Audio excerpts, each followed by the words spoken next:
বাংলাদেশ ও চীনের মধ্যকার সম্পর্ক নতুন মাত্রায় এগিয়ে নিতে ঢাকায় অনুষ্ঠিত হল উচ্চ পর্যায়ের China Bangladesh round table on governance experience. শাসন ব্যবস্থা, কৌশলগত সহযোগিতা, কৃত্রিম বুদ্ধিমত্তা, নদী ব্যবস্থাপনা ও নগর পরিবহন নানা গুরুত্বপূর্ণ ইস্যুতে দুই দেশের নীতি নির্ধারক, গবেষক ও বিশেষজ্ঞরা অংশ নেন দিনব্যাপী এই আলোচনায়। রাজধানীর ইন্টারকন্টিনেন্টাল হোটেলে আয়োজিত এই গোলটেবিল বৈঠকের আয়োজন করে centre for China studies, Shanghai institute for international studies, ঢাবি। উদ্বোধনী অধিবেশনে উপস্থিত ছিলেন বাংলাদেশের শিক্ষামন্ত্রী ড আ.ন.ম এহসানুল হক মিলন, স্থানীয় সরকার, পল্লী উন্নয়ন ও সমবায় মন্ত্রণালয়ের প্রতিমন্ত্রী মীর শাহে আলম, ঢাকায় নিযুক্ত চীনা রাষ্ট্রদূত ইয়াও ওয়েন, SIIS এর প্রেসিডেন্ট ছেন তংশিয়াও এবং ঢাকা বিশ্ববিদ্যালয়ের উপাচার্য ABM উবাইদুল ইসলাম। অনুষ্ঠানটি সঞ্চালনা করেন মেজর জেনারেল ASM রেদওয়ানুর রহমান। অনুষ্ঠানে শিক্ষামন্ত্রী বলেন, বর্তমান বৈশ্বিক অস্থিরতার প্রেক্ষাপটে উন্নয়ন, নিরাপত্তা ও সুশাসনের ক্ষেত্রে বাংলাদেশ ও চীনের পারস্পরিক সহযোগিতা নতুন সম্ভাবনার দ্বার উন্মোচন করতে পারে। বর্তমান বৈশ্বিক বাস্তবতায় বিশ্ব ব্যবস্থা ক্রমেই অনিশ্চয়তার মুখে পড়ছে। যুদ্ধ, অস্থিরতা ও পারস্পরিক অবিশ্বাসের এই সময়ে বাংলাদেশ ও চীনের মতো বন্ধুপ্রতিম দেশগুলোর মধ্যে কৌশলগত সম্পর্ক আরও জোরদার করা প্রয়োজন। বহু বছর ধরে দুই দেশের বন্ধুত্বপূর্ণ সম্পর্ক গড়ে উঠেছে এবং সময়ের সঙ্গে তা আরও গভীর হয়েছে। শিক্ষামন্ত্রী বলেন, উন্নয়ন, নিরাপত্তা ও সুশাসনের ক্ষেত্রে পারস্পরিক সহযোগিতা আরও বিস্তৃত হলে দুদেশই লাভবান হবে। অন্যদিকে ঢাকায় নিযুক্ত চীনা রাষ্ট্রদূত ইয়াও ওয়েন বলেন, বাংলাদেশের রাজনৈতিক স্থিতিশীলতা, অর্থনৈতিক অগ্রগতি এবং জনকল্যাণমূলক কর্মকাণ্ডে চীন আগামীতেও সহযোগিতা অব্যাহত রাখবে। বাংলাদেশের নতুন সরকার দায়িত্ব নেওয়ার পর দুই দেশের মধ্যে উচ্চ পর্যায়ের যোগাযোগ আরও ঘনিষ্ঠ হয়েছে। বাংলাদেশের সার্বভৌমত্ব, স্বাধীনতা ও ভৌগোলিক অখণ্ডতা রক্ষায় চীন সবসময় দৃঢ় সমর্থন দিয়ে যাবে। এছাড়া নতুন সরকার গঠনের পর থেকে বাংলাদেশে প্রায় 10 কোটি মার্কিন ডলার বিনিয়োগ করেছে চীনা প্রতিষ্ঠানগুলো। এর মাধ্যমে প্রায় 10,000 মানুষের কর্মসংস্থান হয়েছে। অনুষ্ঠানে ঢাকা বিশ্ববিদ্যালয়ের উপাচার্য ABM উবাইদুল ইসলাম বলেন, চীন বাংলাদেশের অন্যতম গুরুত্বপূর্ণ ও বিশ্বস্ত উন্নয়ন সহযোগী। দুদেশের মধ্যে বিরাজমান দ্বিপাক্ষিক সম্পর্ক আরও জোরদারের পাশাপাশি অবকাঠামোগত উন্নয়ন, নবায়নযোগ্য জ্বালানি, ডিজিটাল রূপান্তর এবং শিল্প উন্নয়নে যৌথ সহযোগিতার সম্প্রসারণের উপর গুরুত্বারোপ করেন তিনি। একটি আধুনিক ও জ্ঞানভিত্তিক অর্থনীতি গড়ে তোলার লক্ষ্যে শিক্ষা, গবেষণা এবং দক্ষতা উন্নয়নে আরও সহযোগিতামূলক কর্মসূচি গ্রহণ করা দরকার।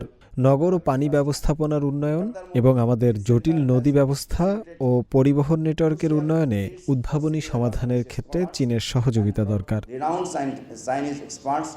বাংলাদেশে চীনা অধ্যয়নের ক্ষেত্রে ঢাকা বিশ্ববিদ্যালয় একটি প্রধান কেন্দ্রে পরিণত হয়েছে উল্লেখ করে উপাচার্য বলেন, এই বিশ্ববিদ্যালয়ের সেন্টার ফর চায়না স্টাডিজ চীন বাংলাদেশ সম্পর্ক উন্নয়নে কার্যকর ভূমিকা পালন করবে। SIIS এর প্রেসিডেন্ট ছেন তংশিয়াও তার বক্তব্যে বলেন, দুই দেশের সহযোগিতার মূল লক্ষ্য হওয়া উচিত জনগণের জীবনমান উন্নয়ন ও টেকসই উন্নয়ন নিশ্চিত করা। আজকের সংলাপে কৃত্রিম বুদ্ধিমত্তা, নিরাপত্তা, নদী ব্যবস্থাপনা এবং পরিবহন শাসনের মতো গুরুত্বপূর্ণ বিষয়গুলো উঠে এসেছে। চীন এই ক্ষেত্রগুলোতে দীর্ঘদিনের বাস্তব অভিজ্ঞতা অর্জন করেছে, যা বাংলাদেশের জন্য সহায়ক হতে পারে। একই সাথে বাংলাদেশ গত কয়েক দশকে যে উন্নয়ন ও উদ্ভাবনী সাফল্য দেখিয়েছে, তা থেকেও চীনের অনেক কিছু শেখার আছে। প্রেসিডেন্ট ছেন জানান, সেন্টার ফর চায়না স্টাডিজ চলতি বছর আরও বেশ কিছু সংলাপের আয়োজন করবে। এই প্ল্যাটফর্মের মূল লক্ষ্য হল জ্ঞান বিনিময় এবং উভয় দেশের আধুনিকায়ন প্রচেষ্টাকে সমর্থন করা। দিনব্যাপী সেমিনারে 3টি গুরুত্বপূর্ণ সেশনে আলোচনা অনুষ্ঠিত হয়েছে। সেমিনারের প্রথম অধিবেশন ছিল আন্তর্জাতিক পরিস্থিতি এবং বাংলাদেশের উপর এর প্রভাব বিষয়ক আলোচনা। এটি সঞ্চালনা করেন ইউনিভার্সিটি অব লিবারেল আর্টস বাংলাদেশের উপাচার্য অধ্যাপক ড শামসাদ মর্তুজা। বর্তমান বিশ্ব রাজনীতির দ্রুত পরিবর্তন, মধ্যপ্রাচ্যের সংঘাত, বৈশ্বিক জ্বালানি সংকট এবং সরবরাহ চেইনের অস্থিরতা এসব বিষয়ে আলোচনা করেন বাংলাদেশ ও চীনের বিশেষজ্ঞরা। তাদের মতে বৈশ্বিক অস্থিরতা উন্নয়নশীল দেশগুলোর অর্থনৈতিক স্থিতিশীলতা ও জ্বালানি নিরাপত্তার জন্য বড় চ্যালেঞ্জ হয়ে দাঁড়িয়েছে। এই বাস্তবতায় বাংলাদেশ ও চীনের উদ্বেগের জায়গাগুলো অনেকটাই অভিন্ন। দিনের দ্বিতীয় গোলটেবিল বৈঠকে আলোচনার কেন্দ্রবিন্দু ছিল কৃত্রিম বুদ্ধিমত্তা বা এআই। বিশেষজ্ঞরা বলেন, এআই প্রযুক্তির দ্রুত বিকাশ বিশ্বজুড়ে উৎপাদন ব্যবস্থা, শিক্ষা, কর্মসংস্থান এবং জীবনযাত্রায় বড় পরিবর্তন আনছে। তবে এর সঙ্গে বাড়ছে নৈতিক ঝুঁকি, ডিজিটাল বৈষম্য এবং নিয়ন্ত্রণ সংক্রান্ত চ্যালেঞ্জও। থংচি বিশ্ববিদ্যালয়ের আন্তর্জাতিক শিক্ষার্থী অফিসের পরিচালক চেন ইলি অধিবেশনটি সঞ্চালনা করেন। বাংলাদেশ ও চীনের গবেষকরা এআই প্রযুক্তির নৈতিক ব্যবহার, নিয়ন্ত্রণ কাঠামো এবং পারস্পরিক সহযোগিতার প্রয়োজনীয়তার উপর জোর দেন। থংচি বিশ্ববিদ্যালয়ের কলেজ অফ কন্টিনিউইং এডুকেশনের ডিন ডক্টর চিন ফুয়ান তুলে ধরেন কিভাবে চীন সরকার সাধারণ মানুষের জন্য আজীবন শিক্ষার সুযোগ তৈরি করেছে। SIIS এর সহযোগী গবেষণা ফেলো ডক্টর ফেং শুয়াই বলেন, প্রযুক্তিগত প্রতিযোগিতার এই সময়ে চীন স্বাধীন উদ্ভাবন, উন্মুক্ততা এবং অংশীদারত্বমূলক উন্নয়নের পথ অনুসরণ করেছে। আলোচনায় বক্তারা বলেন, বাংলাদেশ ও চীনের মতো গ্লোবাল সাউথের দেশগুলোর জন্য এআই একই সঙ্গে চ্যালেঞ্জ এবং দ্রুত উন্নয়নের সম্ভাবনা তৈরি করেছে। চীনের প্রযুক্তিগত অভিজ্ঞতা এবং বাংলাদেশের তরুণ জনগোষ্ঠীর সৃজনশীলতা একত্রে কাজ করলে এআই সুশাসনের নতুন মডেল তৈরি হতে পারে।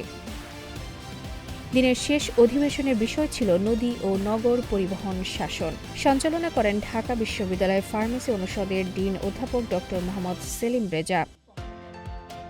বাংলাদেশের টেকসই উন্নয়নে নদী ব্যবস্থাপনা এবং নগর পরিবহন অত্যন্ত গুরুত্বপূর্ণ দুটি খাত। এই অধিবেশনে বুয়েট ও চীনের থংচি বিশ্ববিদ্যালয়ের বিশেষজ্ঞরা তাদের গবেষণালব্ধ প্রস্তাবনা তুলে ধরেন।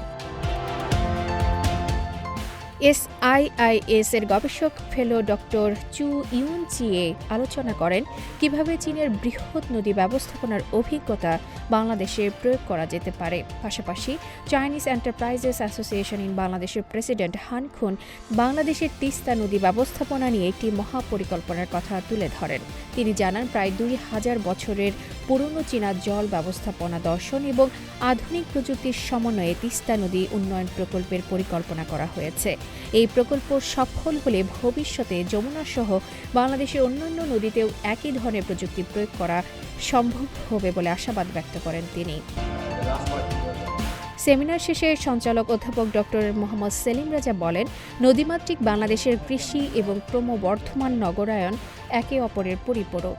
চীনের কারিগরি দক্ষতা এবং বাংলাদেশের ভৌগোলিক বাস্তবতাকে কাজে লাগিয়ে একটি আধুনিক ও বাসযোগ্য বাংলাদেশ গড়ে তোলা সম্ভব। বিশেষজ্ঞদের মতে, বর্তমান বৈশ্বিক বাস্তবতায় বাংলাদেশ ও চীনের সহযোগিতা শুধু অর্থনৈতিক ক্ষেত্রেই নয়, প্রযুক্তি, শিক্ষা, সুশাসন এবং পরিবেশ ব্যবস্থাপনাতেও নতুন সম্ভাবনার দ্বার খুলে দিচ্ছে।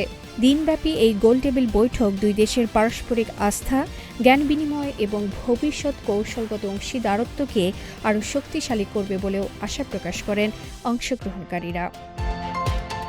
আফরিন মিম, CMG বাংলা।